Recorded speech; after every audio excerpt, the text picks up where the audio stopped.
and things have changed, and I'm kind of in desperate need of the money right now. Oh, okay. What's that thing worth? I don't know, you tell me. Whoa, what in the German engineering are we looking at here? We're all over the place today. Car debt, a trade-in, new home construction, you name it. Different situations, same story. Some people are lighting their money on fire, and others are giving us perfect examples of what to avoid. A 2022 Mercedes GLE 63S and a 2020 Mazda. How many miles are on the GLE 63S? So that's about 91,000 miles. Okay. And then how many miles are on the Maserati? 70,000. 70. You done some driving, huh? Yeah, I actually rent the Maserati out from time to time. Oh, that's why. Okay, gotcha. Where are you located? Delray Beach. Florida. I got the Mercedes about a year and a half ago in Miami, and you're not going to like this, but I paid almost $100,000 since I rolled over negative equity for it on my last deal. Okay. Right now, I'm paying about $2,200 a month at a 19% interest rate for the Mercedes, and I put $10,000 down. Jessica! Yeah, it's pretty bad. Yeah, 19%? You didn't think about these things like when you were trying to buy this car? Like, that seems a little bit high? Well, at the time, I was making enough money where I wasn't really worried about it, and things have changed, and I'm kind of in desperate need of the money right now. So many of the videos on this channel, this has happened. They have a great income, they overspend, they upgrade their lifestyle, and then it changes. They're then stuck with payments they can't afford. It's great to have that nice big income, but if you don't save or invest the majority of it, what's the point? Okay. All right. $2,200 a month, 19% interest rate on the Mercedes, and then you put $10,000 down. How much do you owe on it? I think I owe about almost $82,000. Okay, $82,000 you pay for it. All right, now the Maserati. For the Maserati, I got that for almost $50,000, and I'm paying $1,100 a month at like a 17% interest rate, and I owe close to $41,000 on that. I hope you rented out enough to cover that payment. I used to, but it's slowing down. Jessica. I know. What's your credit score? It's between something like 610, 620, somewhere in there. Again, I'm not trying to call you out. It's just, when you read these numbers and you just see them, I'll let you know right now, there's no money you're going to make from either of these, and you're going to have to come out of pocket. How much money do you have saved up? Right now, close to $7,000. She's owing over $120,000 just in car loans and only has $7,000 saved up. You can have a great income, but if you spend everything that's coming in, you're still broke. Nice cars, likely very expensive clothes, and next to nothing in the bank. Everything works as long as nothing goes wrong, but things always go wrong eventually. Okay, and then how much money do you make a month right now? Well, I used to make between $15,000 and $20,000, but now probably pulling in about $5,000 a month. Yeah, the song is being sung too many times. Due to make $20K a month. What happened? Trading. I was in investments. You were in investments, or what do you mean? Yeah, I would buy and sell different options. Oh, you were an option trader. Gotcha. Okay, nice. Yeah. All right. How long have you been doing that? Not too long. I kind of started right around the time I got the cars. What was an option strategy they used to use? Well, just different options. I would buy and I would sell based on the market. I had a mentor. So basically they would tell me the best times to buy and sell, and I would go based off that. You're just one of those communities that do call outs and you would make money off them? Yeah, pretty much. Let's see. Basically like an online mentorship. Options trading is very risky. It's around 90% or more that lose money at it. So to go and spend that kind of money when that's your main source of income doesn't make any sense. There is no way you can count on a steady amount of money coming in every month. With options, the upside is huge, but the downside can wipe you out before you even know what happened. And this might be something I'm going to be including in future videos. See, Jessica, everything that glitters ain't gold. Yeah. Yeah. Mercedes, let me plug it in. $32,000 in negative equity on the Mercedes, and the Maserati, you're going to hate me. It's worth about $19,000 on that one. So 41.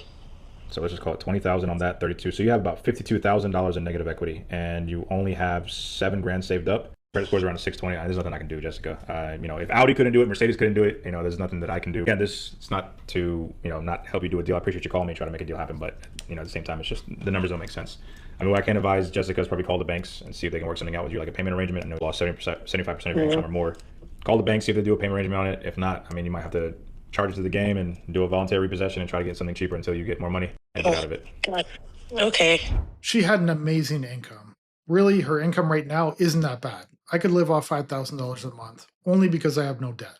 She could have been in a reasonably priced car, saved that money, and not had to downgrade her life. If the income goes up, save as much as you can. Upgrade a little bit if you need to, but make sure you can still afford it if your income drops. Are you a manager? I am the manager. I was getting the runaround from your salesman. I just wanted to make sure I had the right information. My buddy came and bought a truck from you. He said he didn't do a credit check or cash down, nothing like that. He took a truck home, so I was trying to get that same deal with y'all. But what runaround was he giving you, just so I can address that? Because I don't want that happening with my customers. I was telling him the situation, and he was telling me that you guys don't do that. And I was like, literally, my buddy just came in and bought a truck from you guys. No credit check, no cash down. And he bought a brand new 1500 GMC Denali, and I wanted to get the same deal, and I wanted to make sure that I can do it. I might need a little bit more information so I can figure out exactly what we're looking at, but I had never put money down on a vehicle in the past when I financed one, and it was only because I didn't have the money to put down. I was broke and buying a new car.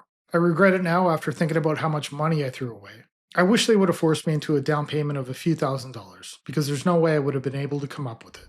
doesn't sound like it's impossible. Did your buddy have a trade? Yeah, he traded in a 6.0 Power Stroke. Nice. I'm guessing since there's no credit check, you just did cash for the difference. I don't know what it was. He said y'all made the deal work for him, and I'm trying to get that same thing done on my trade-in. I'm just trying to do exactly what he did, trade straight across, I guess, and get it all done. No credit check, nothing like that. I don't have good credit, so I just want to get it done. Okay. If you're looking at a half ton, are you trading in like a newer 2500 HD or 3500 or something like that? A 2011 BMW. Oh, okay. What's that thing worth? I don't know, you tell me. It's a clean piece. I did a downpipe, big turbo. It's the inline 6. It's bulletproof, man. It's a good rig, good clean rig for somebody. I just want to do the straight across for it. I'd have to take a look at it. When do you think you can come in and bring it in and come drive ours? I just wanted to get the deal all buttoned up over the phone and get it done.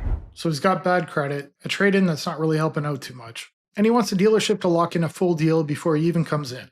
People want everything right away, shortcuts. But you can't really finalize anything until you see the actual car and his credit. It's just not how it works. Well, you're asking me to give a pretty penny for a vehicle, and I won't expect you to buy ours without looking at it. So I basically just need to be able to take a look at yours and drive it. I know exactly what I want, so you don't got to play all the games with me. It's just I want to get the deal done straight across. So here's the thing. When you tried to sell a private party, what were people offering you for? People are offering me all the money for it, man. It doesn't matter what they're offering me. It matters if you can make a deal work on your end. So why didn't you take those offers? I don't know. I just wanted to trade it in for a truck. My buddy said he can do the same thing. He did that, so I'm just trying to get that same deal. And if you're not willing to do it, then you're not willing to do it, man. You're not trying to sell a car, I guess. Oh, of course I'm willing to do it. I'm not trying to do something blind. I want to be able to take a look at it and give you all the money for it. I know, I'll get it in the comments. These clips are fake. There's always a few. But speak with someone that works in sales and you'll see this is happening all the time. People have unreal expectations. They have bad credit, no down payment, a very low income, and they want a $60,000 or $80,000 vehicle. Wanting to trade in a car without even bringing it in is just as bad. Whoa, what in the German engineering are we looking at here? Well, this is a battery because the battery was dead, and the customer said it's been the same since he bought it, which is 2018. And I just got to let you know, I know that European vehicles are supposed to be more refined, but why is the blower on when the car is off? And why do you have to put the battery into the seat that when the battery's dead, you can't power the seat, so then you got to jump start it and run it, then move the seat, then remove the seat, then move the HVAC stuff, unplug the airbag, and change the battery? Can anyone explain that to me, please? Someone please tell me this isn't true. Let me know in the comments. There must be an easier way to get to the battery. I know nothing about German cars, but you always hear how they're so much more expensive to maintain and repair. Everyone loves a luxury car until something breaks. Then you find out the repair costs more than your rent. That's why you think about the repairs before you buy, not after something goes wrong. They need to circumcise these closet rods a little more because they ain't really fitting. And they circumcise you too much. That's what happened to me. Wall cabinet needs to be sealed all the way around. The shoe molding has not yet been installed. That's why you see the gaps. I'm not too sure how well the camera will pick it up, but all three of these windows are crooked. This is not retracting. I hope they don't plan on leaving these openings. The drawer is obstructed by gas lines. The issue with a lot of new construction isn't the design, it's the workmanship. Corners get cut, timelines get rushed, and homeowners end up fixing issues they never expected with a brand new home. In all the industries I've worked, this is by far the worst one, from the business owners to the workers themselves. There was only a very small few that were even capable of doing their jobs. Like, you see how it starts out skinny here? I know I'm not tripping. I got this set at 80. This is not heat. You may see nothing wrong, but this is damaged. Chips and damages in some of the floor tiles. bottom to the top. You see it here? How it just widens as it goes up. They crooked, I'm not tripping. Damages at the garage floor. Plumbing leak under the master bathroom sink. This is the quality you get when you spend $600,000 on a home. Almost every contractor and worker I dealt with, it was a rush to get it done as fast as possible. The quality of work was put aside to keep up with the schedules. And people are left spending hundreds of thousands of dollars on poor quality homes like this. Of course, problems are going to pop up later, and it's going to be very expensive to fix if the builder won't. Here's the deal. Your number one wealth building tool is your income.